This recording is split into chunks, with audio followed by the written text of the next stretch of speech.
A Napa guy knows that by the foot, there's no better ride than an old station wagon. Room for 6 people facing forward, 2 people facing backward, and a whole lot of luggage, lumber, and bicycles haphazardly strapped to the roof. If you can parallel park that beast, you can park anything. And with some quality parts and a little Napa know-how, you can keep your land ship running longer, stronger. It's not obsolete. It's a rare treasure. That's Napa know-how. Napa know-how. Blog Talk Radio. Hi, and welcome to Linda's Lounge, Journey to Self-Discovery. And we are continuing the show actually from yesterday, which I've never done this, but I feel this is really great information. And our guest is back again, Allan Hardman, author and Toltec Master. Is going to be talking today about the new agreements, but also, Allan, you mentioned about the Everything Toltec Wisdom book. Also, is all the agreements in that book, or is that just, can you explain to us what that is? Hi, Linda. Yeah, it's great to be here again. Thanks for doing. Yeah, this. You're welcome. Thanks for coming to come back to the show. Like I said, I really think this is really good information, and I want to be sure that all the listeners from yesterday have the opportunity to know what the agreements are, and and just the whole Toltec wisdom and everything, all the good information. So thanks for coming back. I really appreciate that. You bet. So is the book is you had because you had emailed me back about the Everything Toltec Wisdom book. Are the agreements in the book? No, that book is my experience and my version of the Toltec, more like the 4 Agreements and the books by Miguel Ruiz. Okay. With a lot of my history and background and other things that I've done kind of added in to enhance it. But it's essentially the book about the Toltec path for personal transformation. Mm-hmm. Which is still good information because we talked a little bit about how you got on this path yesterday, but I feel for anyone listening to get more information that maybe we don't have a chance to tap into to talk about, that they could get the book. And before the end of the show, we'll give people your website and all the information again, how they can get in touch with you. So yeah, I'd like to continue on the agreements. And one question I didn't get a chance to ask yesterday. In the information, you had mentioned all relationships are based on agreements. I find that very interesting. That yes, it is. But what is your interpretation of that? I mean, when you say they're all based on agreements, what do you mean by that? Can you expand on that? Yeah, I can. You should know that by now. Yeah. So that's great, because I'll ask the questions and I just have you expand on it so we have the audience get clarity on what it is we're talking about. When I say that all relationships are based on agreements, what I mean is that most of those agreements are unconscious in the past, or subconscious, or not spoken.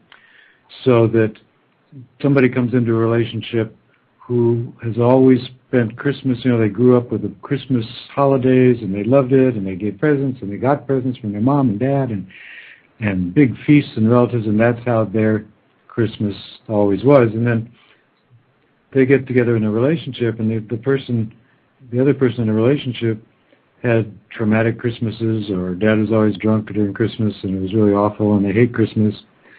And they don't talk about this before they get together, but here they have these hidden agreements in the relationship, and sooner or later, it's Christmas, and all of a sudden this all comes out and fights start, and so there's all these agreements that people bring to relationships, but in the past they have not been spoken or even conscious. They don't think of them as agreements. One person says Christmas is wonderful, another says it's bah humbug. The reality is that they're both dreaming Christmas, like we talked about yesterday, about dreaming, just a different dream of something, different conditioning, different distortions of something outside of themselves. And they don't talk about it. They don't know. They don't ask. You don't even think about it. You don't think, well, it's an agreement that I have. It's just, that's the truth about Christmas. It's great or it's humbug. Mm-hmm. And so when agreements are spoken, when agreements are conscious, a whole new kind of relationship happens. Conscious relationship happens. And either going in or after things like this come up that nobody noticed were there, if people can realize that what they're talking about is not Christmas, but about how they've distorted Christmas, how they dream Christmas, then they can talk about, okay, well, let's make conscious agreements then about how we deal with Christmas, given the way we've been domesticated to dream it. And that's a very different kind of relationship than arguing about Christmas. And I don't want to go to your mom's house again, it's so stupid. And it's to say, what can we agree on, what can we disagree on, and what are we willing to negotiate? Mm-hmm. And if we disagree on too many things, then we have to take a close look at what this relationship is and where it's going. Mm-hmm. So it's really going back to that awareness. Because I don't feel, like you said, most people, when they don't really know the other person. I mean, you know them, you think you know them, but you don't really, until, like you said, something happens, and you're all excited about Christmas and they're not, and until you have this conversation, but do you really feel that people will go into that conversation of, well, the reason I do is because XXX, my dad was drunk or whatever, it was I just had a traumatic Christmas.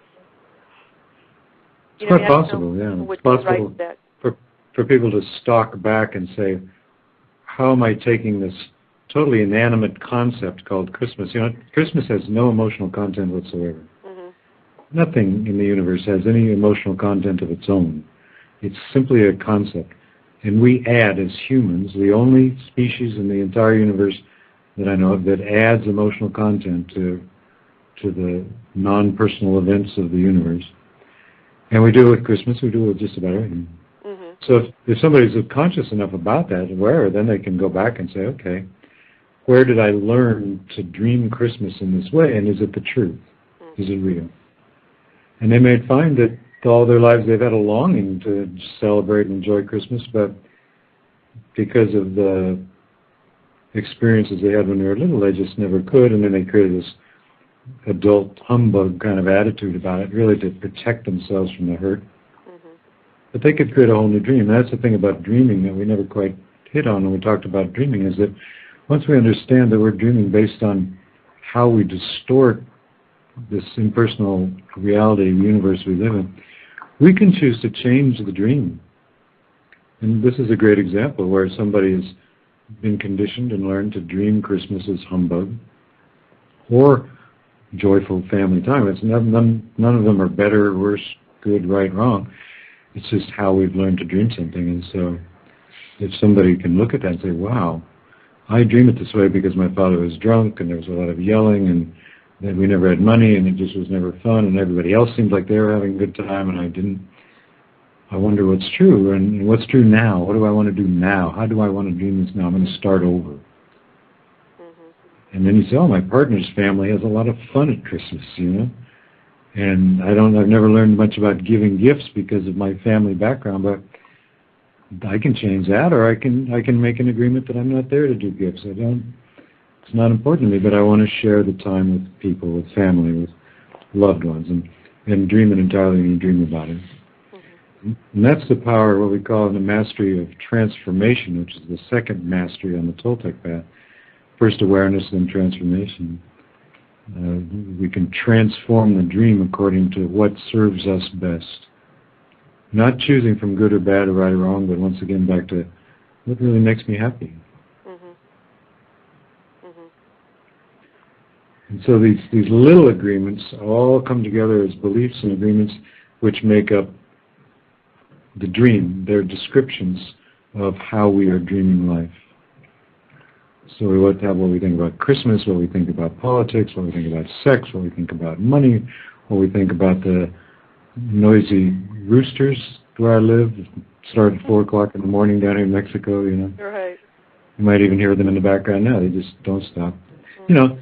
So everybody's going to have a different dream of things like that. And so that totality of all those beliefs and agreements is what we call our dream. And it's always absolutely personal to each individual. No two people, like we said yesterday, no two people live in the same universe. Right. Well, live in the same universe meaning, because I thought if we're all connected as one, we're all one within the universe. We are indeed. And when people are dreaming, they're not usually dreaming that. Okay.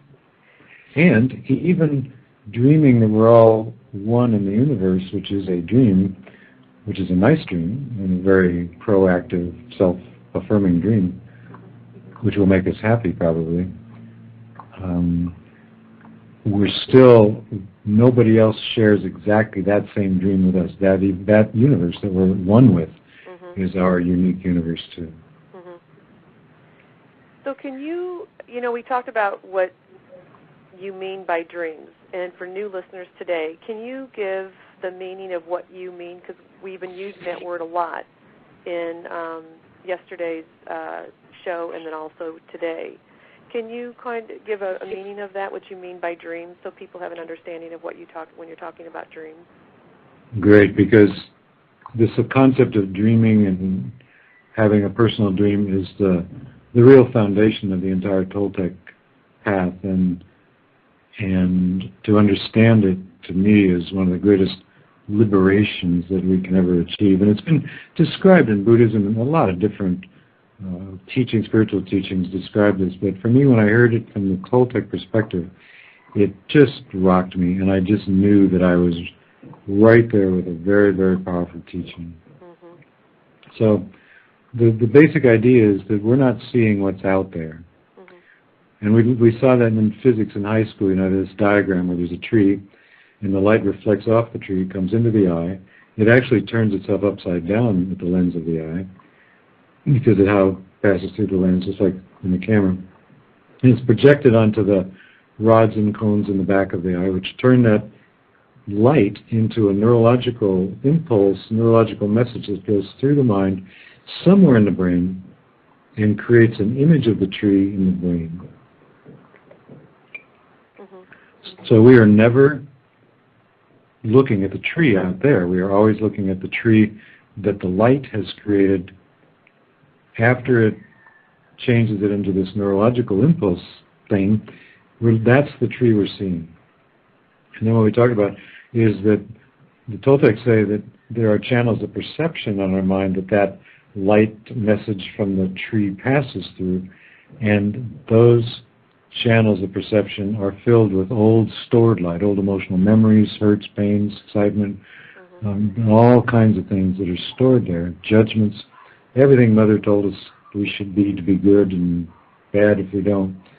All that stuff is stored, and so when we look at a tree, it doesn't resonate with a lot of what Mother told us, and so it might come through fairly cleanly. But if we look at a mother yelling at her child in a supermarket checkout line, that, once again, is a totally impersonal event just happening in the universe. It has no emotional content at all. But when it comes into the mind, it will pick up, in the channels of perception, it will pick up stored light that create usually big emotional reactions in people. And it's usually light that was stored there when we were little and somebody's yelling at us, telling us we couldn't have what we wanted. And so then the emotional reaction that we have to that event is based on how we have changed the incoming light and dreamed it, we call it, personally according to our beliefs, our stored memories, our fears, our history, our filters. And that image then that we create of that event and all the judgments we have about it and all the emotional impact it has on us, that is completely individual. And so we call that the personal dream of the human. And if there's 10 people standing around in a supermarket watching this kind of thing happen, each person will have a different image of it in their mind, different judgments, different reactions, different emotions. One person might be saying, my God, I wish that, that kid is totally out of line and I wish that Mother could get that kid to behave. And another one might be saying that mother is completely out of line and wish she would behave. And I wish I could, I'm going to go over there and talk to her. No, she might yell at me. I don't want her to yell at me. And so everybody takes the light from the same incident and changes it. We call it distorts it by whatever's stored in those channels of perception. So when it comes into the middle of the mind and makes that little hologram or virtual reality inside the mind, it has nothing to do with what's actually out there. And we've seen how everybody dreams something differently. Right. Our current political situation, our wars, the things that happen to us around the house. You know, somebody comes in and drops their clothes in the middle of the floor at the house. Everybody has a different way of perceiving and then distorting events and people and reality of all kinds. We are not seeing what's out there in the world. So would you say that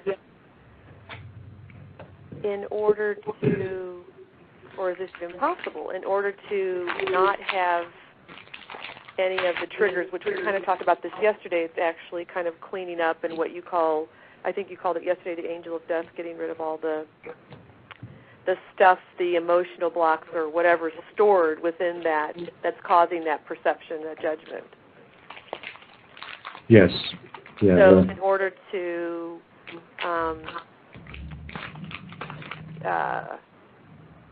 I guess in order to not have any of that, not have any of the reaction, the judgment.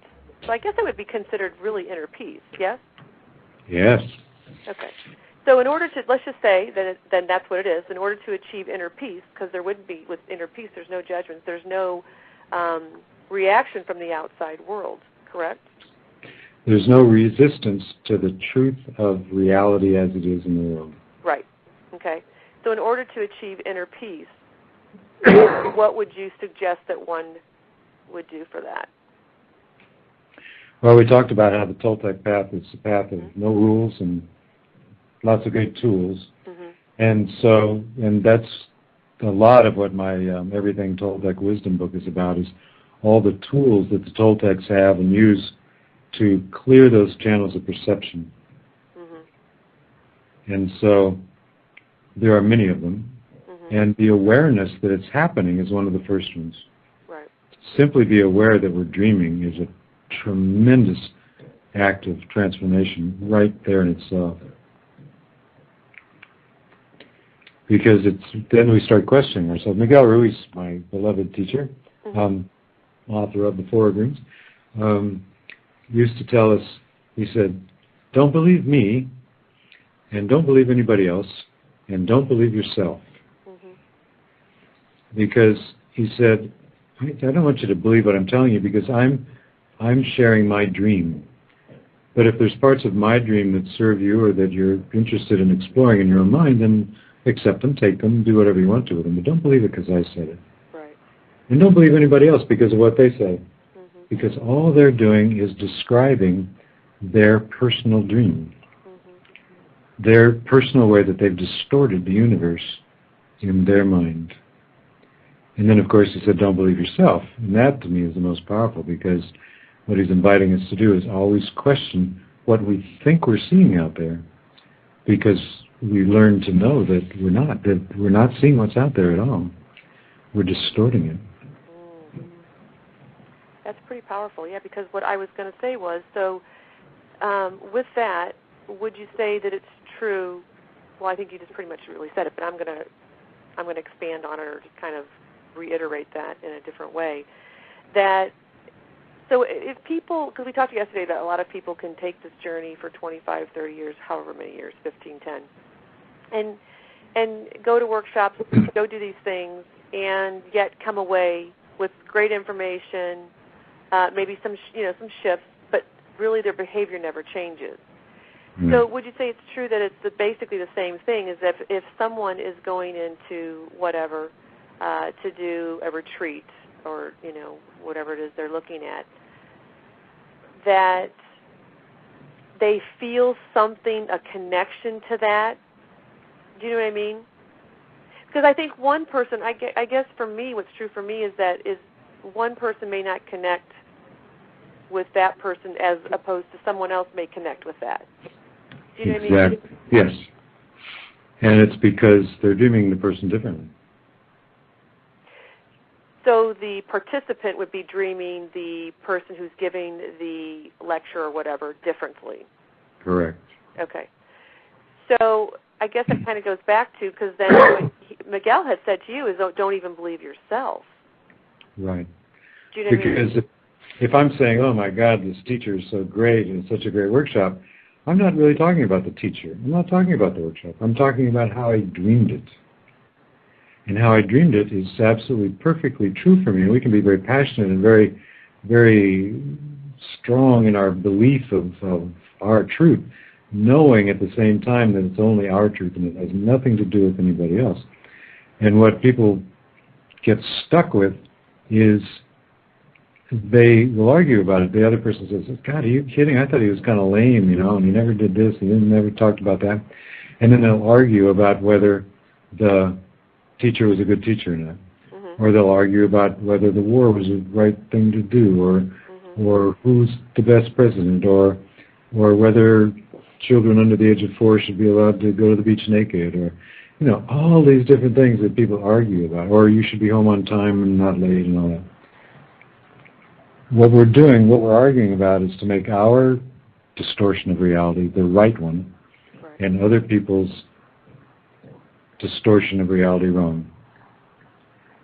And that causes all the conflict in the world, whether it's between fundamentalist Islams and the West, or between teenage girls and their mothers, or spouses, or armies, or countries. Everybody's saying our dream is right, my dream is right, and your dream is wrong. And of course nobody wants to be made wrong, because their whole identity is based on what they believe to be true, because they see it. And so they're going to fight back, and the only way they can be right is to make the other person wrong. Right. And I call that right-wrong ping-pong. Exactly, yeah. Because right-wrong goes back and forth until somebody loses, somebody gives up, somebody slams the door, somebody, right, somehow the spell is broken, or somebody gives up.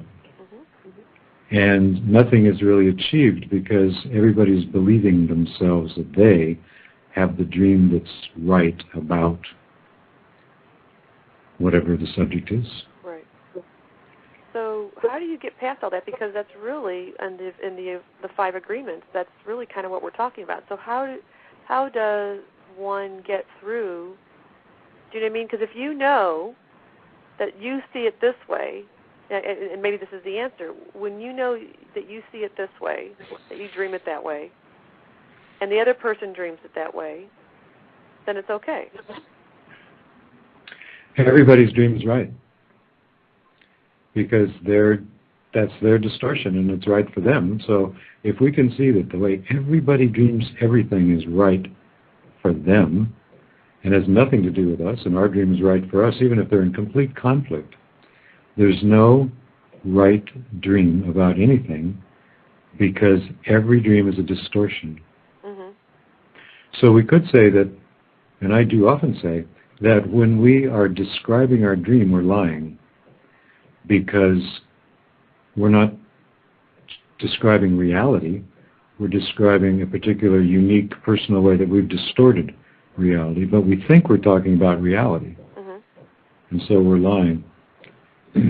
If your lips are moving, you're lying. Mm-hmm. And if we can know that about ourselves and then about other people, and accept that as how the world works, wow, there's peace right there. You never have to argue with anybody. You never have to defend yourself. You never have to justify yourself. You don't demand that anybody else defend themselves or justify themselves, because you go, wow, mm-hmm, your dream is so perfect for you. I have a question. Okay. On to that if that's the case, but wouldn't it still be where, because you're saying that no one's dream, it's really basically their dream is still alive, right, correct? Right. So wouldn't you have to take a look at that dream of what you're dreaming is it possible to be able to see really what it is you're seeing? No. Why is that? Because it will always be the reflection off of reality, off of creation, off the universe, that comes to your eye and comes into your mind, and it has to be dreamed in your mind. You could say that the eyes, nose, ears, skin, all the senses are like organs of perception. So they take in the sounds and the visuals and touch, taste, everything, and they take all that in. And the message that comes from the universe to the organs of perception, like the light reflected off the tree, the light is a perfect messenger. It does not distort that message. But so we could call all those senses that we have are organs of perception. Right. But then when it travels into the mind, all that comes together in the mind, picking up all the stored light from their whole lives and distorting it. We can call the mind then the organ of deception. And we will always have to dream reality. But as you alluded to before, as we clean those channels of perception, which is what the tools of this Toltec path and my new relationship work that I'm doing, it's all, and a lot of psychology and therapy and spiritual practice is about cleaning out those channels of perception so that there's less and less stored light. You do your inner child work, you process your old anger, you discharge your old anger, you comfort those parts that are afraid of men with mustaches because of the violent father, and you bring all those old stories up to date, so that then when the light comes in, there's just fewer and fewer things for it to pick up to distort it. But it will always be dreamed, because it's always happening inside of our mind. And the greatest gift we can do is to get closer and closer to dreaming a replica of what's actually out there. Yes. And then, of course, the next question that I usually get asked is, well, what's really out there? Right. And I don't know, because I can't see it, but my mind thinks that what's out there is creation and creator. There's life. And as you said earlier, it's all one thing. And as I teach myself more and more to dream it as one thing, one perfect whole, including me as a part of that perfect whole, right, then I get closer and closer to dreaming what I believe is actually out there. That's as close as I can get. And I open new channels of perception without any distorted light. So I sit in meditation, maybe I open my third eye and open my eyes and look without any stories, without any distortions, and just see what I see. Sometimes I invite people to put their hands around their eyes as though their head was a video camera and the eyes the lens, and then you kind of make a little tunnel out of your hands and hold your hands up around your eyes so it really looks like you're looking out down this lens. And you're a video camera, and then you just pan your environment, and you can try this at home. You pan the environment as a video camera with no stories whatsoever about what you're seeing, and it's an amazing difference. So what is it that you're achieving from this? So it's almost like taking your hands and making circles like binoculars on each eye? Yeah, like binoculars, or one big binocular, just the idea that there's a... Oh, okay, so if you put your hands together and just made like a... tube. A tube with both your hands on top of one another, right? Yeah, like it's the barrel of a lens that you're looking down a lens, so you just get this sense of just a different way of seeing is all, and it's just, you could use two, like that song the kids sing when they make binoculars with their eyes, and then just scan the environment slowly as though you were just a video camera panning the environment. And video cameras don't know anything what it is. They don't have names for it. They don't have emotional reactions to anything. They simply record what's there. And as I just did that, as I was talking, I looked out the window to the patio here in Mexico. There's some things hanging on the clothesline that are mine. And normally I would look at them and say, oh, that's mine. But when I just did it as the video camera didn't say, oh, that's mine. And so that's a new channel of perception without even the story of, oh, that's mine in it, you see. So the purpose is just to see it as it is. Exactly. And not to be attached to the story that we tell about the dream, right? The value that we add to something. Oh, that's an ugly thing of mine, or oh, that's somebody else's. I wish I could have that. Those stories are all part of the dream that we dream, and have the potential to create judgment and suffering and unhappiness. So the more we can teach ourselves to dream without the story, to see without the story, the more we get a sense of how our mind is just going yak, yak, yak, yak, yak, yak, yak, telling stories about everything we perceive constantly, and it's all lies. The mind and the physical being is very fascinating, you know. It's just so amazing that, you know, you think about everything that you see and just the process, like you talked about, the light hitting the tree, and then by the time it gets through everything and really through the lens of our eyes, it's something, you know what I mean? Yeah. It's just amazing. And to think that all the stuff is stored into our cells, you know, and stored in there, it just is amazing. It is, and it's such a mystery, such a mystery. The fact that we're even having this conversation, you know, about the mystery is a mystery. Right. Well, what I'd like to do is kind of, we can kind of reiterate the two that we talked about yesterday, because we're on number 3 for the agreement, but just kind of reiterate what number 1 and 2 were, just so for anybody that's joining us today listening, that they kind of have an idea if they haven't had a chance to listen to the show yesterday. Okay.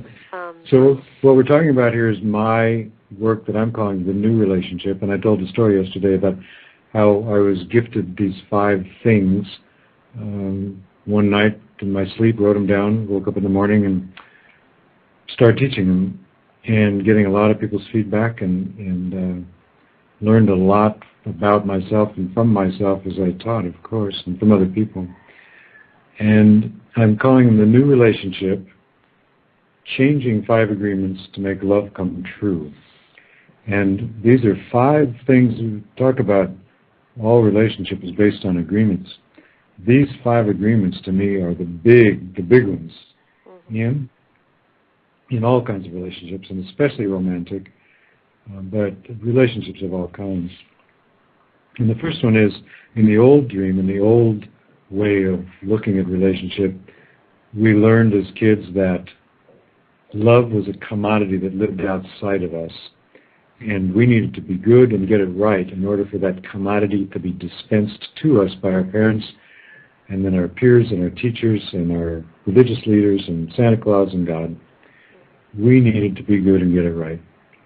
And if we weren't, we were punished by having that love, approval, acceptance, even safety withdrawn from us.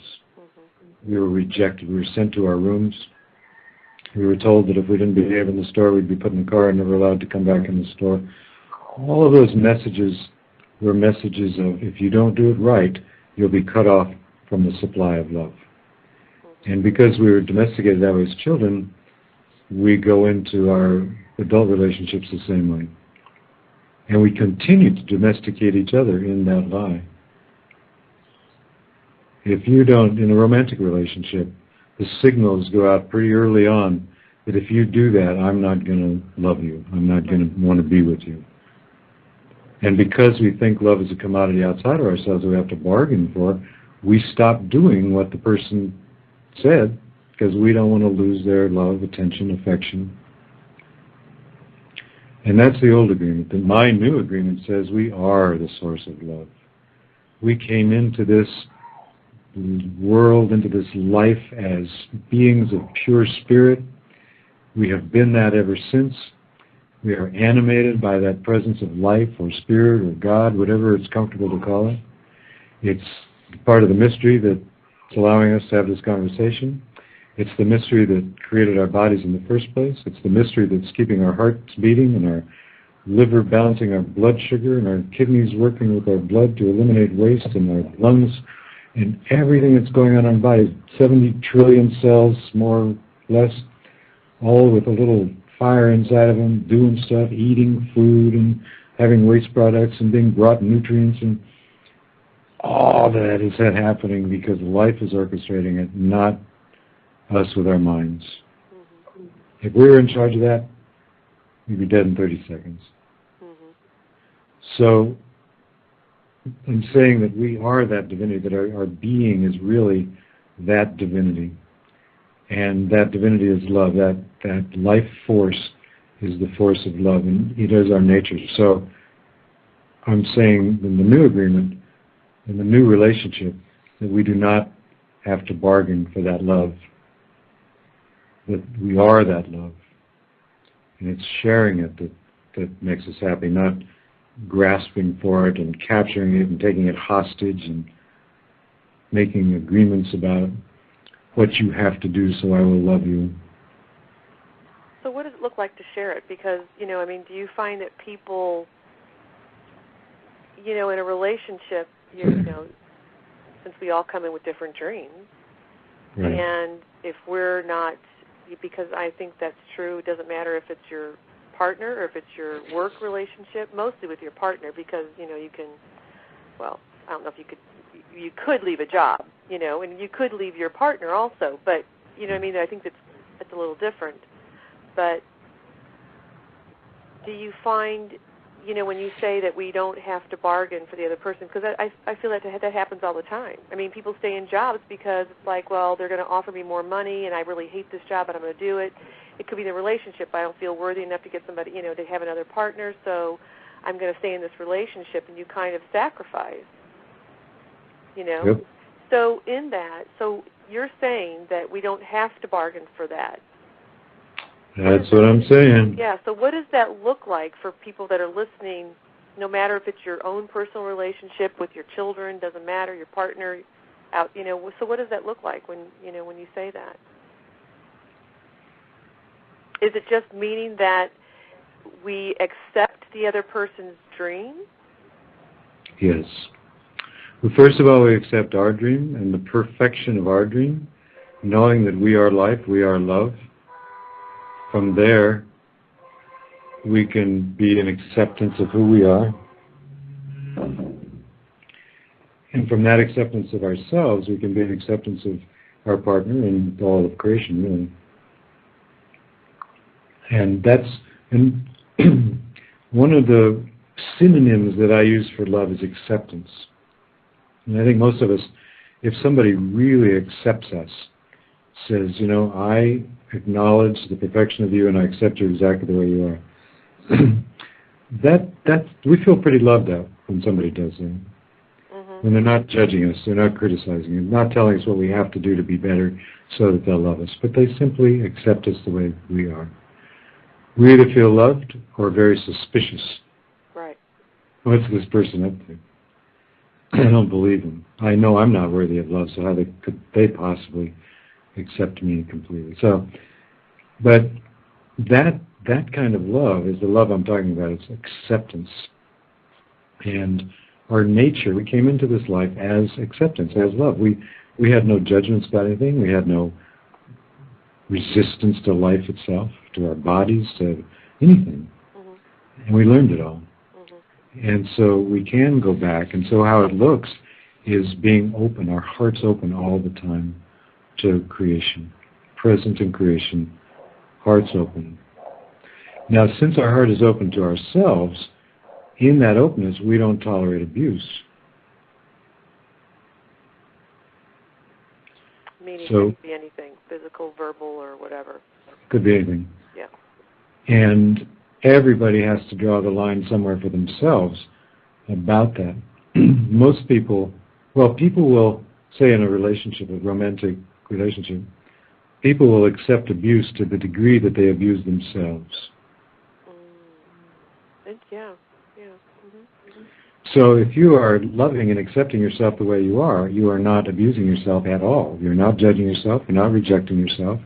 You're not criticizing your body or your wardrobe or your habits or anything about yourself, then you won't accept any less from somebody else.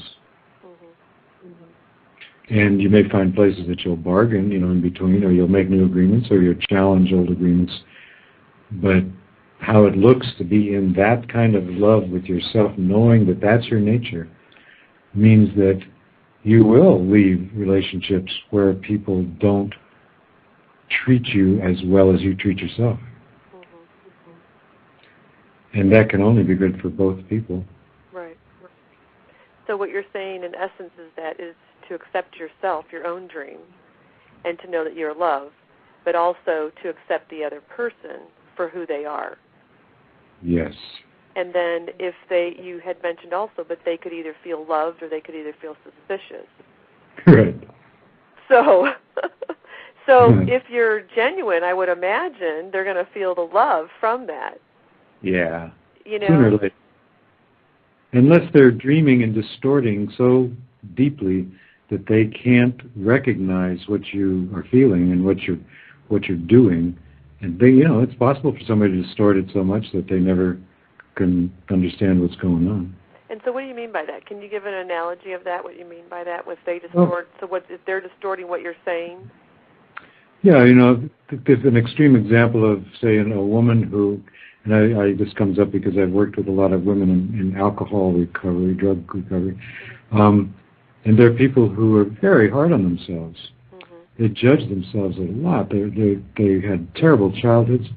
Very rarely find somebody in drug and alcohol recovery that's well-balanced, healthy childhood person.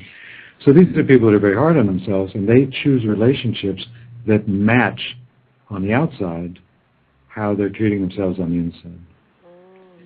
And kind of the classic is, he gets drunk and he knocks her down the stairs on Saturday night, and then she goes to the judge on Monday morning and she says, "No, I lied when the cops came. You didn't knock me down the stairs. I fell.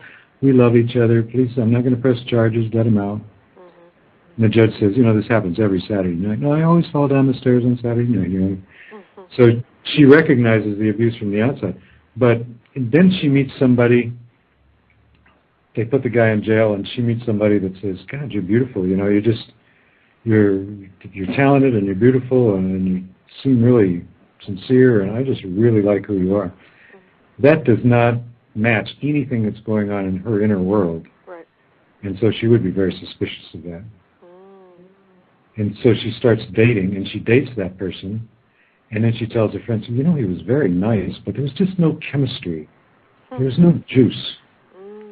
But then I met this guy that, he's a biker, and, he snarled at me when I met him, or told me he thought maybe he could love me, but I was kind of overweight, and right. Oh, God, it was just so great.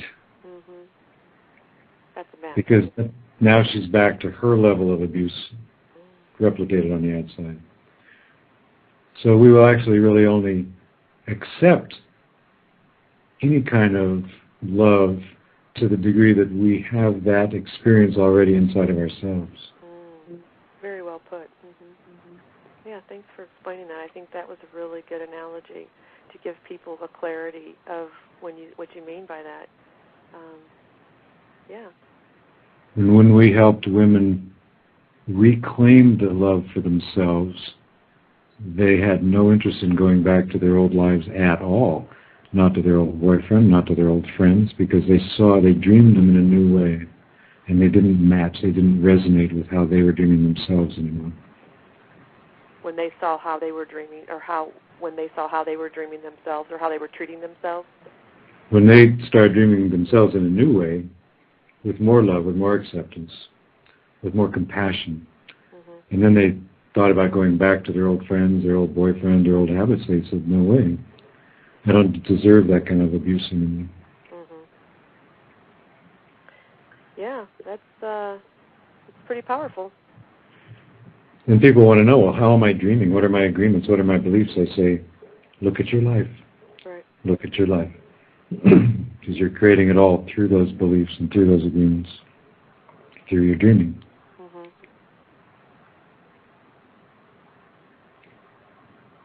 Wonderful. Perfect. Well, cool? and that leads us into number 2. because actually number 2 kind of touches into number 1. It does, because number 1, new agreement number 1 says we are love, we don't have to bargain for love.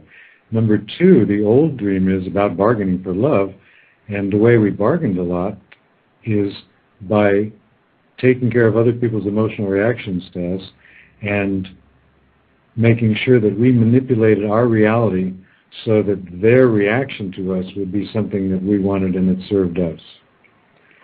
Or that they didn't get mad and they didn't get angry, for the most part. Mm-hmm. And because our mothers and our parents and religious leaders and friends and God, Santa Claus, got angry when we did things that were bad.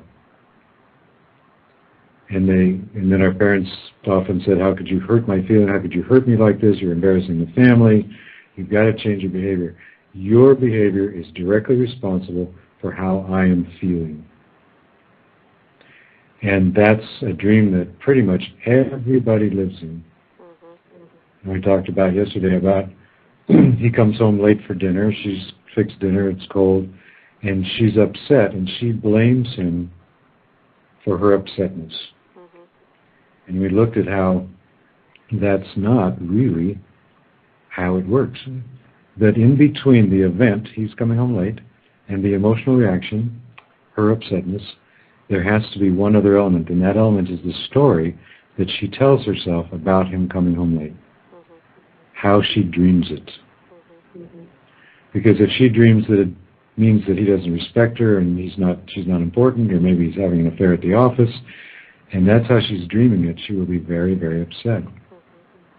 If she's been having an affair and rushed home late and got home late because she lost track of the time and was so relieved that he wasn't home yet and threw dinner together really fast, so she goes, oh, hi, honey. Mm-hmm. Then she's going to have a totally different response, emotional reaction to his being late, to the reality. Mm-hmm. So by looking at many examples like that, we can show that our emotional reactions have nothing to do with what happens outside there until we dream it, until we tell a story about it. So the old dream says, the old agreement says that I'm responsible for other people's emotional reactions to my reality. I'm responsible for having created them, and I'm responsible for fixing them the best I can. And my new agreement says we're not responsible for creating other people's emotional reactions. They're dreaming us. It has nothing to do with us. They're choosing a story, and they're using that story to create an emotional reaction. And it has nothing to do with what we did. And so the new agreement is I'm not responsible for creating or having to fix other people's emotional reactions to my reality. And the corollary to A or to B is I am responsible for creating my emotional reactions to other people's reality. I am telling stories about the universe and all of its little parts, and those stories that I'm telling myself, which are part of the dream, are what are causing my emotional reactions. So it's kind of the good news and the bad news, because we don't get to blame anybody else. We're not a victim anymore of other people and what they do and how we react emotionally.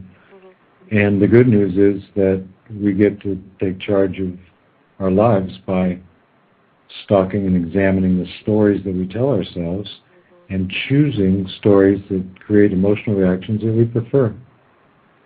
Well, something you just said, examining your own story. That, you know what I mean? If any, anybody's listening, I mean, there's so much information that's great here, that if you really think about it, we tell so many stories, Yes. We tell them out loud, and we tell even more in our own mind. Mm-hmm. Yeah. We have stories. That's our dream, really. I mean, we're dreaming. We're telling stories about the universe, everything. And we assign value through our stories to everything. And it's all lies. Right. Because it has nothing to do with what's out there. Mm-hmm. So this is a very empowering agreement. The new agreement is very empowering. Yeah. Well, I feel they all are, yeah. Because we bargain for love by manipulating and managing other people's emotional reactions to us. And if we know we don't have to bargain for love, then we're freed to be ourselves with so much respect for other people that they will take care of their emotional reactions to us themselves, knowing that we're not causing them. Mm-hmm. So here's an exercise for you, Linda, and for those listening to us. Mm-hmm. You take a sheet of paper and you divide it into 3 columns. Mm-hmm. And at the top of column number 1, you put the event. Mm-hmm. And the top of column number 3, you put the emotional reaction. And so then you think of an event, and you put the event in the event column, like he came home late for dinner. Mm-hmm. And then you put your emotional reaction in the emotion reaction column. You know, I got angry, or I was hurt, or I cried. Mm-hmm. And then you remember that they're not connected. There's that column in the middle that's what is the bridge between the two. And that column then we label the story. So if you have an emotional reaction from an event, you can use this chart and then go back and say, what was the story I was telling myself that created this particular emotional reaction? Right. And then what you can do is say, okay, I want to change that story. I'm going to change the story to, at least, I don't know why he came home late, I'm going to ask him, or to something even bigger, like it's all perfect, or I have the right to ask why, whatever the news story is. And so then you do another row and you say, okay, the event is he comes home late. My new story is I'm worthy of love. I am love itself. I don't have to determine my value based on whether somebody comes home on time or not. Right. Now what's the emotional reaction I have to that story? And then you fill in the 3rd column. Oh, wow, I'm at peace. I'm happy. So, okay, I'm going to practice telling that new story and replace that old story of nobody loves me, and if he doesn't love me, nobody's going to love me, and I knew this would happen, and he's probably seen somebody else. Right. And you replace it with, I am love. Mm-hmm. Mm-hmm. Great exercise, yeah. Really good. Simple and sweet. Yeah, absolutely. Well, and I think it just gives you an awareness of the story that you're telling. I mean, I'm sure we all can say we know our stories, you know what I mean? But to really have that awareness of just taking it to a different level as having the awareness, you know what I mean? I mean, even though you're aware of it, but taking it just deeper. And this is part of the mastery of transformation in the Toltec path, because although this is something of mine, kind of original of mine, but it's a shortcut really for a very complex tool of the Toltecs, but called recapitulation. But what it does is also says you have the power to change the story that's been programmed into you. You have the power to reprogram your mind to tell a new story and change your emotional reactions to the universe. And I'm sure that I know that people have been very successful in changing their stories. Uh-huh. Yeah. So it's not like it can't be done, that, you feel that you can't change that. Yeah. Oh, sometimes it's so easy. Yeah, absolutely. Yeah, it's just like I think it all begins with the awareness that you said. Once you have the awareness, then you can have the transformation if you choose that. Yep. Yeah, absolutely. So the awareness gives choice, and then the choice leads to transformation. And there's no rules in this work I do about how you should do it. If you want to be miserable all the time, choose miserable stories. I don't have any problem with that. Right. But if you want to be happy, I will encourage you to choose stories that make you happy. Which, does that kind of lead us into 3 then, bringing the source of love you are complete within yourself? I mean, that's what the new agreement is, but... Yeah. Number 3 is a little bit different, and it's one that I tried to take out, and it would never stay out, so I had to leave it in. It wanted to be noticed or seen, or however. That's kind of interesting that you'd say that. You tried to take it out, but it didn't want to come out. You know what I mean? It would not come out. I had to keep it back. I do want to back up a minute and say that idea of not being responsible for other people's emotional reactions, people can use that to create a pretty hard edge, to say, well, I don't care if you're crying, it's not my fault. That's not what I'm talking about. This is something done with an open heart. So there's compassion, there's love, there's acceptance, even in the recognition that somebody else is telling them a story about what you did that is causing them a lot of pain, a lot of suffering, it's not an invitation to be cold and hard, and it still asks for compassion and love and presence with somebody who's in pain, even though we know that they're creating that themselves with the story they told, and we did not create it. Mm-hmm. It's the same if they're totally happy. Oh my God, being in love with you and being in this relationship makes me so happy. You make me so happy. We can say that's great, knowing really that it's the story they're telling themselves about being in a relationship with us that's making them happy, not us. And therefore we're free of having to bargain to keep doing something that makes them happy, because we know we're not making them happy, so they will tell whatever story they want to and make themselves happy or make themselves suffer, and we can't control them. Right. Okay, so number 3. Across a crowded room, fairy dust, love at first sight.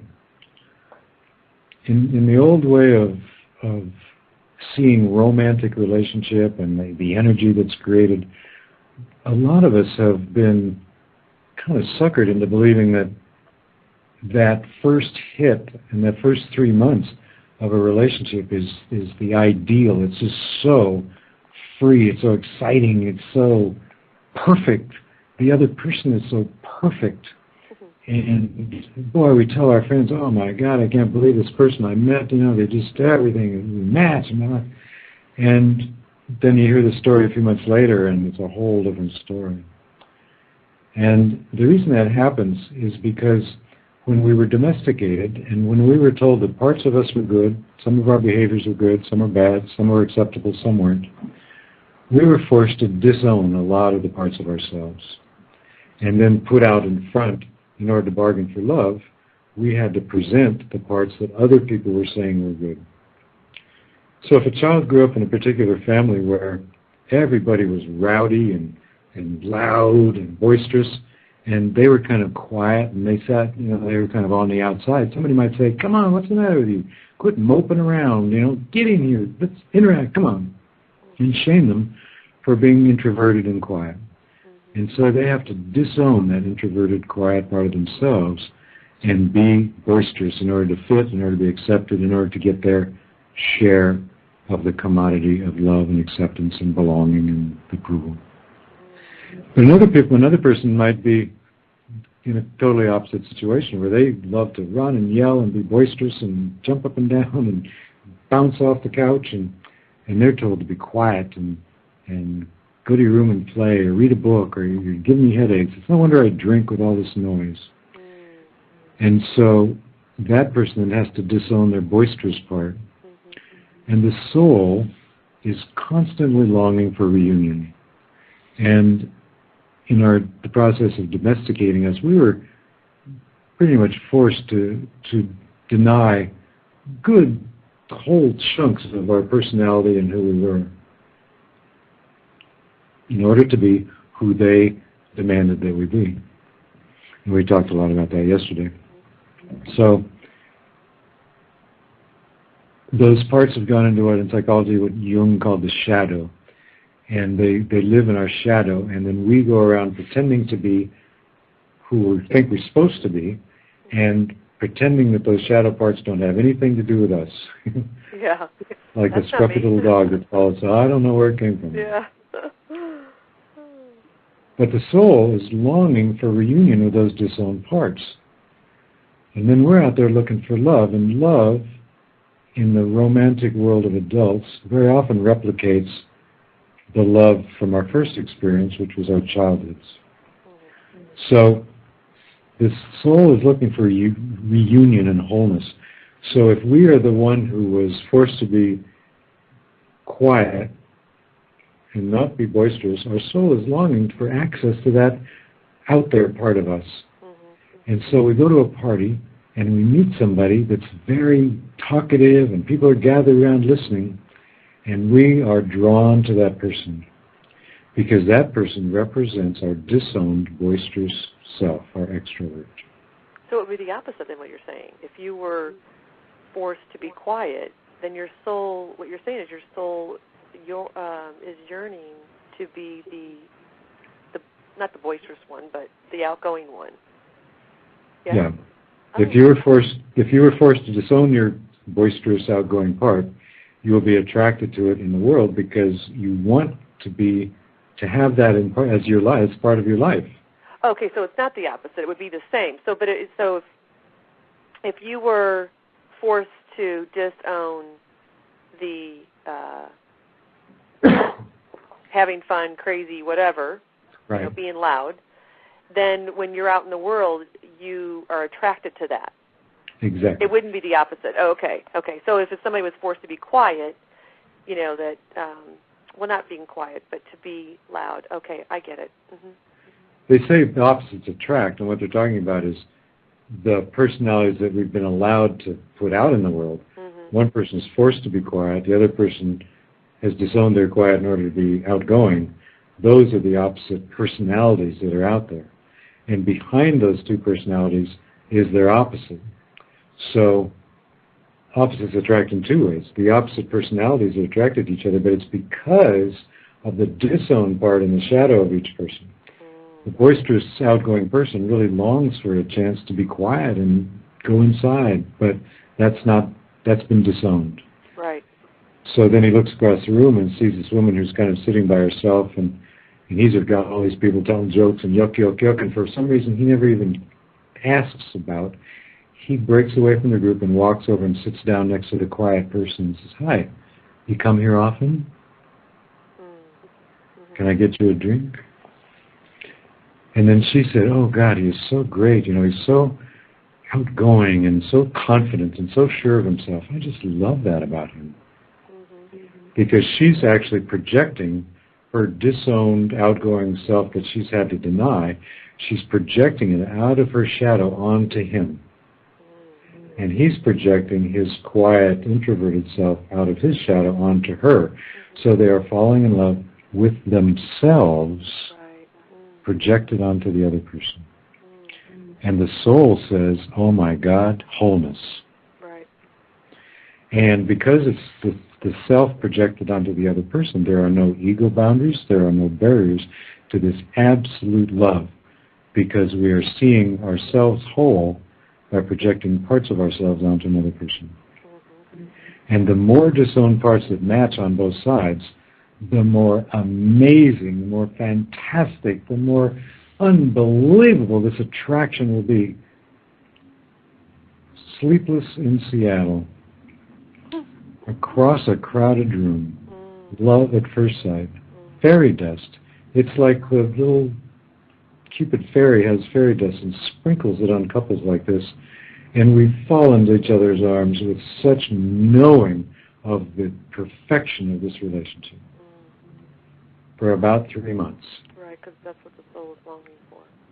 Right. The disowned part. Oh. Uh-huh. About 3 months later, the fairy dust fairy realizes that there's been no procreation here, which is her whole job, is to make new humans. And there's a limited amount of fairy dust, so she takes the fairy dust back and goes off hunting for some other suckers.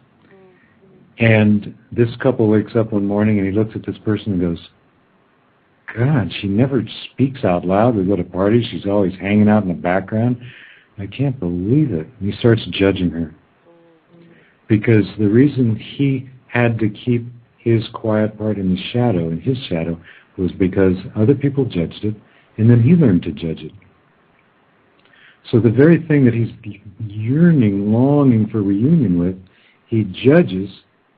So when it finally shows up in her, and when he sees it in her, he starts judging it. And then they come home from the party, and she says, "God, you never spend any time with me at the party. You just always with a bunch of people. You drink too much. You tell jokes. You yell, and I'm embarrassed to be with you. Would you just calm down sometimes?"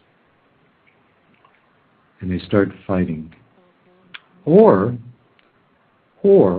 if they're well domesticated, they keep their judgments a secret because their soul is terrified, because if they lose this lover, their soul, which is now reunited, they think, is going to be ripped apart. back to incompleteness again. Mm-hmm. So, in the worst case scenario, they keep this whole judgment that's arising a secret, hoping that they can remember how they fell in such perfect love with this person in the first place before that, and get back to that, before that person finds out that they're squirming in the midst of judgments of them. Mm-hmm. And they do it with each other. Mm-hmm. And sometimes people can keep it quiet for a long time while they're trying to get back there, and then finally they give up, and by then there's 2 kids, and they just say, well, screw it. And my cynic says that that's why they invented potato chips, television, and beer. Right? Because those people can just sit on the couch and watch TV and talk about what's on and why that contestant on some program was stupid and how lame the judges are, and never look at each other, never relate, and never acknowledge that they're sitting there completely disappointed that the love is gone and judging each other, but they don't want to admit it or talk about it, because if they do, they're just afraid of hurting people because they have to bargain for love, and they're responsible for other people's emotional reactions to their reality, and so they can't hurt people, and so they just eat and watch TV and drink beer. Right. In the best case scenario, they could pop out of the fairy dust and go, wow, that was great, thank you, shake, bye, I don't need your phone number because I probably have no reason to call you. I'm going to go look for the next quiet person so I can have that rush again. and it just keeps going and going and going. All men are alike. They recognize that that's a disowned part of themselves. The magic, of course, is looking at past relationships and seeing the repeated patterns of relationships and the kind of people we get into a relationship with, and recognizing that we are getting into a relationship with disowned parts of ourselves, and then consciously and deliberately reclaiming those parts of ourselves, changing the agreement that they're bad, changing the belief that we were defective because we were boisterous or we were quiet, and creating our own reunion inside of us with our own soul, and then going into the world whole and complete within ourselves, which is the new agreement. We are whole and complete within ourselves. We don't need anybody else to complete us. And then creating a relationship based on how we dream. What do you think about, this is what dating used to be for, what do you think about children, about religion, about spirituality, about sex, about money, about leisure, about travel? Do we dream the same? And if you don't? And if you don't... Which is most likely, because if nobody dreams the same thing, right? So you look for compatible dreams. What do you like to do for vacation? Well, I like to go to tropical places. Mexico or Hawaii? I only go to Hawaii. I only go to Mexico. Is this negotiable? Or is this cast in steel, If it's cast in steel, we either have to make a new agreement about vacationing separately, or we will acknowledge that we don't want to do that and this relationship won't work, but I don't have to bargain. I'm willing to keep being true to myself until I find somebody whose dream is compatible with mine, not whose disowned parts complete me. Right. So in the old dream, we were all looking to be completed and falling under the spell of projected, disowned parts on other people. It's romantic love. It's that incredible rush, and 3 months and you're out of there. 50 years if you have potato chips, television, and well, hopefully not. Hopefully they will, this will be an awareness that they can really feel into that, you know what I mean? And really feel exactly what you're saying, because it's about getting it, you know what I mean? Really getting it on a completely different level, not just on a logic level, but feeling it, what I mean. Uh-huh. And again, this is what invites us into our emotional body, into our feeling body, and into the examining of our dream and looking for those disowned parts. If 2 people wake up from fairy dust and they're in a relationship and they have some investment in the relationship, or there's some love or a good, strong physical, sexual attraction, they can say, wow, look at what we did. We did it the old way. We projected onto each other. We found love. Let's stay together in conscious relationship, in the new relationship, and let's use each other to teach each other how to be each other to help us be whole. So the boisterous guy says, honey, I love you. I see what we're doing here.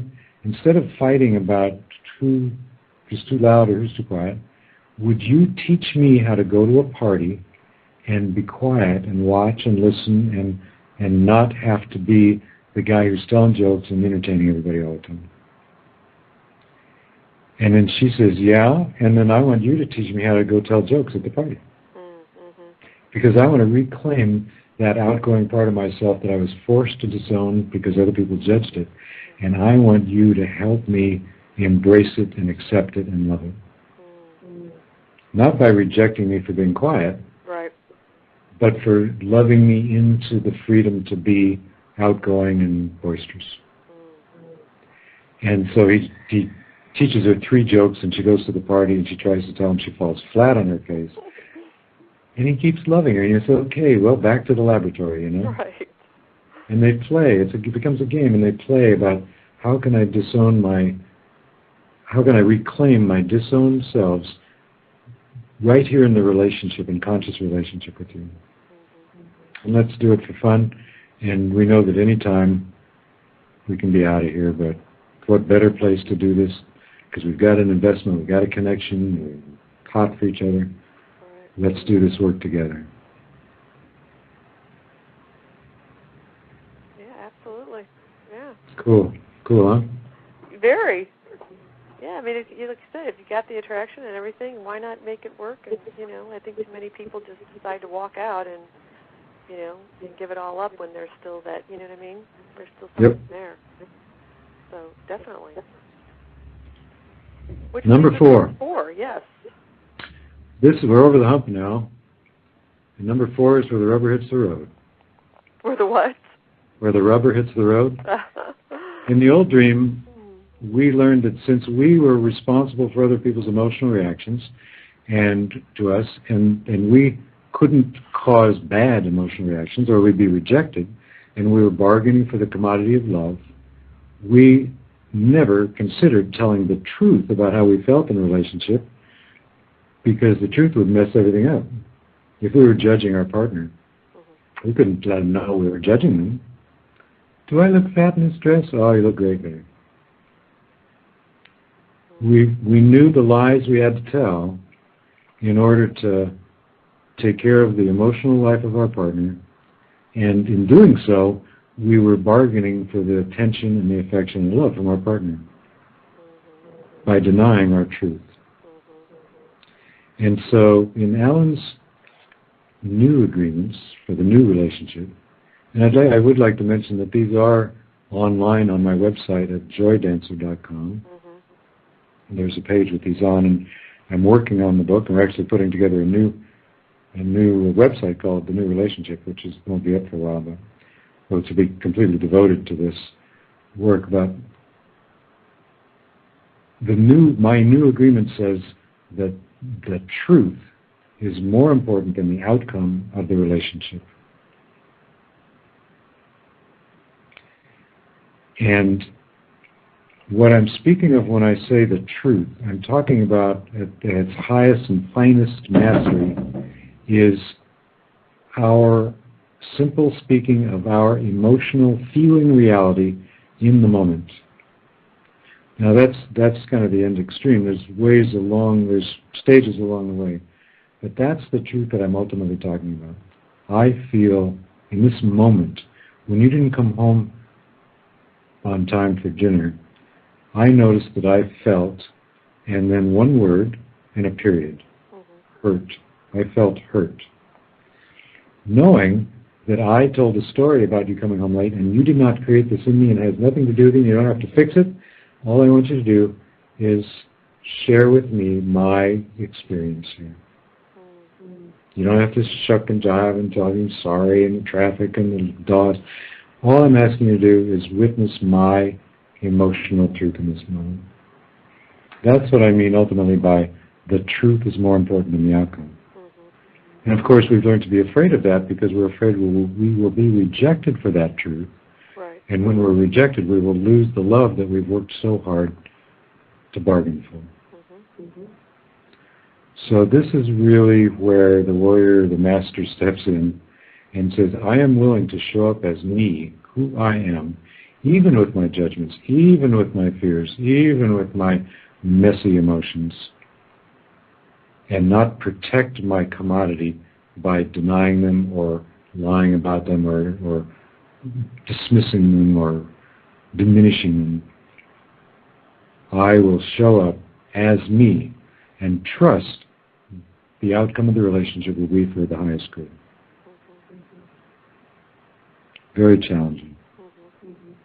Very challenging. Oh yeah, because there can be a lot of, as we talked about earlier in the agreement, the old agreements, the disrupt. It's you making me feel this way. There's a whole lot of language that can go into that. Absolutely. Yeah. You don't want to hurt people's feelings. Yeah. Some people start out with wanting to say, I feel like you are a jerk for coming home late. Mm-hmm. Well, it's an I statement and a feeling statement, don't get in. But it's a skill, it's a real skill that can be refined to speaking the emotional truth in the moment. And there's a lot of stages to getting there. Right. But even any truth is better than pretending. Right. I tell people that if you are denying your truth, pretending you're somebody that you're not, in order to hold on to a relationship, you've already lost it. You've already lost the relationship with yourself. So we're talking about a real emotional intimacy here. And that emotional intimacy is an emotional intimacy with ourselves, saying, what do I feel in this moment? And then the commitment to be intimate with another person, to share that with the other person.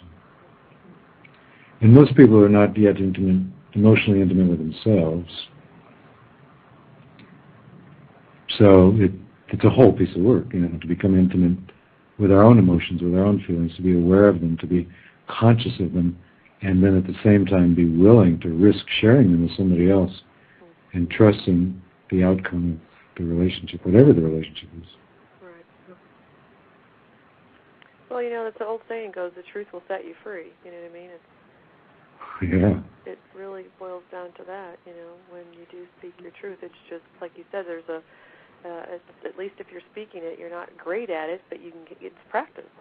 It's really, it goes back to the awareness. And again, it's a kind of agreement that people need to make in relationship, that they're using these kind of tools to say, okay, let's learn to speak our emotional truth, and if we make a big mess or we judge each other thinking it's our truth, we'll know that we're learning. Mm-hmm. And we'll create some allowance here. And when you say emotional truth, what you meant were what you said earlier about I feel in this moment. Period. Yeah. Mm-hmm. Not I feel like you are but I feel sad, I feel hurt, I feel afraid. Mm-hmm. And that one word is a word that describes an emotional experience that you're having or have had in your body. I've seen so many charts called, emotional charts with little faces on them in therapy offices and stuff, and 2/3 of them are not actual descriptions of emotions. I feel betrayed. Now the betrayed does not describe an emotional experience in your body. Mm-hmm. If you think you've been betrayed, there's an emotional experience that you probably can identify. Mm-hmm. I feel hurt or I feel afraid when I think I've been betrayed. Mm-hmm. So it takes a real refinement to learn to listen to our bodies, which we had to cut off that connection with our bodies when we were little, because it was our feelings and our emotions that were judged a lot. Mm-hmm. It's enough crying, or I'll give you something to cry about. Go to your room. We don't want to hear that. Don't yell at your mother. You know you love your mother. Mm-hmm. It's enough of that yelling of joy running around the house. You're giving me a headache. Shut up. Go to your room. Oh, yeah. No fighting. Mm-hmm. All of those messages were the spontaneous experience of who you are as this unique expression of the divine as life animating you is not okay. So you have to cut that off right at your neck, cut off the awareness of your emotional life and then mock up something with your mind that suits us in order to bargain for love. So this new agreement says that I have the right to both become aware that I have this emotional truth rising, I have the right to have awareness. In fact, not only the right, I want to have awareness of it because it is the experience of being this unique expression of the divine in this moment in time. And I want that. I don't want to go around being somebody they taught me I had to be. I want to be who I came here to be. Interacting with the environment based on how I feel. Do I want it? Do I don't want it? Do I like it? Do I not like it? Does it attract me? Does it repel me? That information rises in us all the time, and that's what I'm talking about, the emotional truth, is that level of awareness. So we recognize that we've cut it off, we desire to have it in our life, we do practice to open the awareness, to get that block at our throat out of the way and bring it into voice, and then we have the courage to speak it. And we put the truth, that truth, higher than the outcome of any relationship.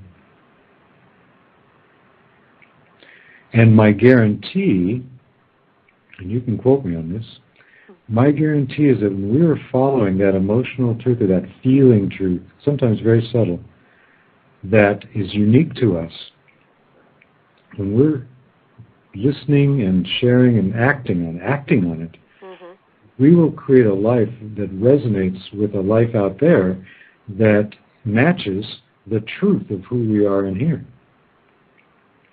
That really is the secret to the law of attraction that everybody's talking about now, and the secret that's most often missed, because when we create a false self, when we create a false persona to give to the world, that's what the world's going to resonate with, and that's what's going to be attracted to us.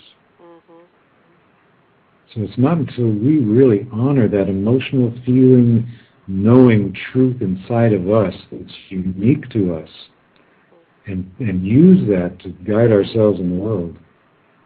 Not until then will we attract a world to us that really matches who we are. That process is exactly why I'm talking to you from a small village on the coast of Mexico. Really? Because I said to myself, well, somebody else actually said to me, but I had to answer the question, what do you mean you can't live in Mexico? You've been saying that for years. Why can't you? And I had to admit that I had no reason except fear to not do it. And I said, that's been rising in me for so long. I go, I have vacations, I come home. If that's the truth that's rising in me, what would happen if I honored it and said yes to it? And when I did that, everything fell into place.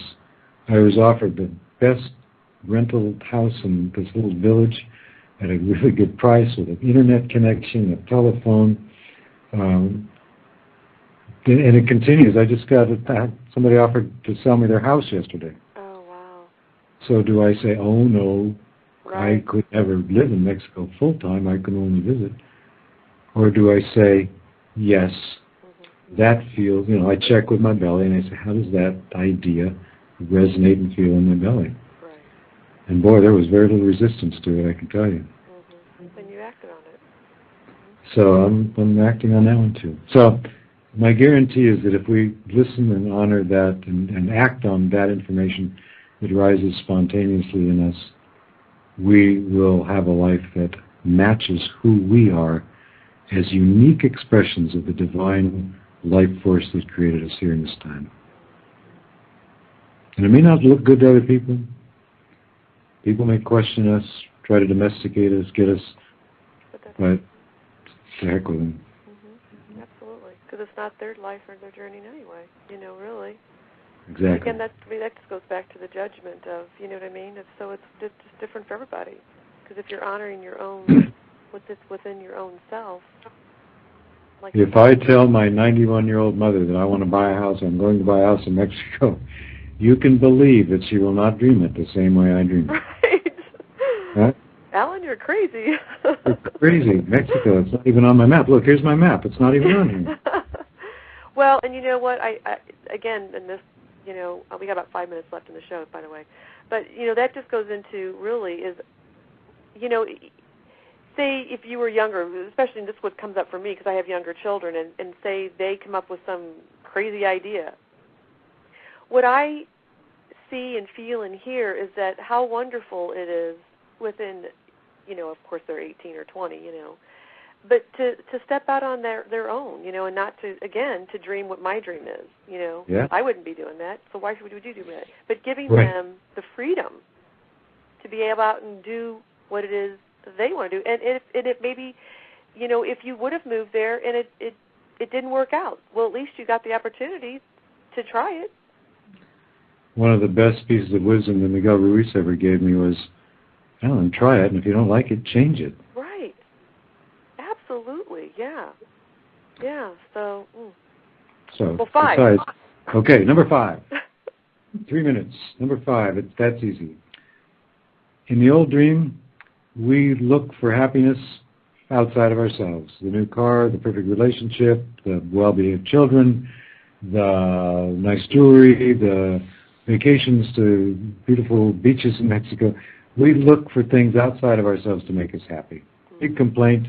Everybody knows it, but nobody does anything about it because they don't know anything different. We all know it doesn't work, but the idea is that if we could get more of whatever it is, we could be happier. If we could get a better car or a better job or wouldn't have to work at all or win the lottery or whatever it would take, then we could be happy. My new agreement says that the real happiness is that love and acceptance coming out of you for all of creation, including especially yourself. So when you fall in love with yourself, when you realize that you are this perfect expression of the divine, and you come into full acceptance of that, and through that, the acceptance of creation itself, you are in love, like you're in California, you know. And that state of being in love gives you a happiness, a freedom from suffering, freedom from being a victim, freedom from judging, that nobody can take away from you. It's not dependent on anything in the world. It's not dependent on any outcome of any relationship, of somebody backing into a brand new car in the parking lot and driving away. None of that kind of thing can take away the happiness that comes when you are in love with life. So reiterating, so real happiness is when you love and accept yourself. Yeah, what I say is that the true happiness is the result of that love and acceptance, like coming out of you. Okay. The easiest way to see it, in the old dream, we go into the world saying, where can I get love? Where can I get approval today? Where can I bargain for love? Right.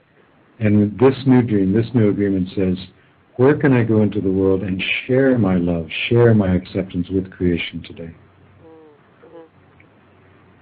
And well, I'll tell you, there's nothing that creates that sense of peace of mind you mentioned and what I call happiness, which is not la-la happiness. It's that freedom from the suffering and the victimization that we get when we judge and feel judged and worry and how do I look and am I doing it right and all that. And the freedom from all that brings us back to our original state when we came into this world. We come all the way back to agreement number 1, recognizing we came into this world going, ta-da! I'm here. I'm love. God sent me. God sent me here for you to love me so you could feel that divine love pouring out of me and pouring out of you and the gift that we have here together and coming into that wholeness, coming into that acceptance of ourselves and life brings us back to that place, and that is what the only way we can get to real, true happiness. Before we go, we've got 1 minute, and I don't want to take away from what we're just talking about, but I wanted to give the new listeners an opportunity to how they can reach you. I know you had mentioned joydancer.com. Joydancer.com is my main website, Joy Dancer. We are dancing in joy with life.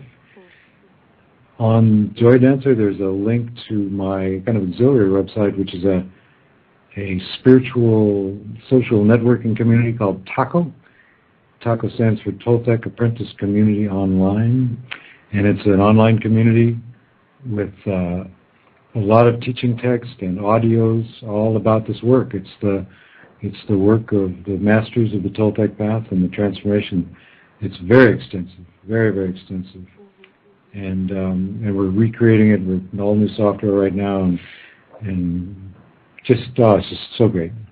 So that's the main resources. I take people on journeys to the pyramids in Mexico. We just did a Valentine's workshop here in this Mexican village for Valentine's Week about the 5 agreements. We did one each day, plus the beach. And I do teleclasses. There's recordings of audio teleclasses on my website, and more to come. I'm going back to Northern California in a couple of weeks, so we'll be broadcasting live from Santa Rosa, California. Exciting. Lots. Great stuff coming up. I put a newsletter out called the Weekly Word and News, and that comes out every week or two, and people can subscribe to that on my homepage on zoidancer.com. Love to hear from people, love to get feedback from conversations like this, and I'm so grateful, Linda, that you made this possible and that we got to do this again. Well, and I thank you very much for coming back on the show today and also being on the show yesterday. I know you have a busy schedule, and I really appreciate it. And, just being who you are out in the world and sharing all this information with us, and I appreciate it. Thank you very much. Great. All right. Well, I look forward to getting to do it again. Sounds wonderful. Thanks, Allan. Bye to you, and goodbye to everybody listening. Okay. Thank you. Thank you to all the listeners out there, and please join me next week on Wednesday. Actually, not next week. You'll be joining me on March 26th. We're taking off next week. So thanks again. Thank you, Allan, and thank you to all the listeners out there. All right. Have a great day. Bye. Bye. Progressive brings you Flowetry with Flow. Ring around the rosy. The rosy, in this case being your car and home insurance bundled together to save you money. Oh, so cozy. Ashes. Ashes. The mic falls down. Bundle home and auto and save with Progressive. Visit Progressive.com. Progressive Casualty Insurance Company and affiliates. Discounts not available in all states or situations. We're here at Aquatica, observing the locals. There, a little Aquatican waves to the flamingos, nods to the turtles, and bravely stares down a towering 6-lane slide. And she's off. She's done it. Another race won. And now she's joining her family for a relaxing victory lap on the tropical lazy river. And it's another wild day at Aquatica. Make your family an Aquatican family and save up to $10 on a single-day ticket. Aquatica, SeaWorld's water park. Limited time offer while supplies last. Online service fees apply.